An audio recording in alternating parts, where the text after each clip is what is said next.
message to markets tomorrow? There's some ambiguity, or at least some questions about whether there were exceptions or exemptions. There shouldn't be ambiguity. We have a tremendous country.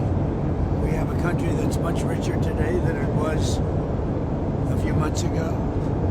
We have a financial system that's very respected, and we're going to do great. And we were taken advantage of and ripped off by every country all over the world, almost, just about.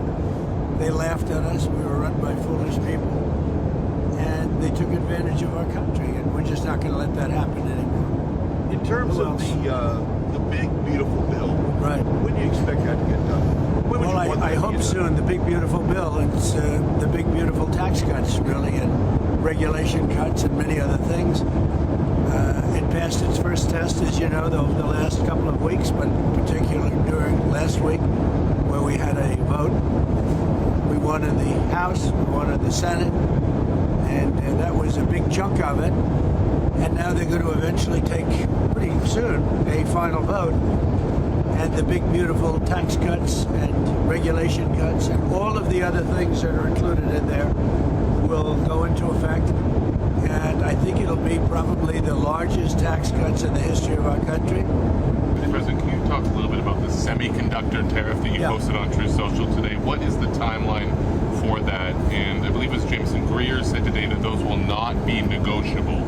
Once those tariffs are in place, they're non-negotiable. Is that right? But the tariffs will be in place in the not-distant future because, as you know, like we did with steel, like we did with automobiles, like we did with aluminum, which are now fully on, we'll be doing that with semiconductors, with chips, and numerous other things. And that'll take place in the very near future. And all the things. And what we did is we want to uncomplicate it from a lot of companies because that's really where it should be, ideally. And we wanted to uncomplicate it from a lot of other companies because we want to make our chips and semiconductors and other things in our country. And I will tell you, another one is pharmaceuticals, drugs and pharmaceuticals. We want to make our drugs in this country. And by placing a tariff on the companies that are not in this country, they're going to move into our country, and we're going to have our drugs made in the United States so that in case of war, in case of whatever, we're not relying on China and various other countries to supply us with drugs, which is not a good idea.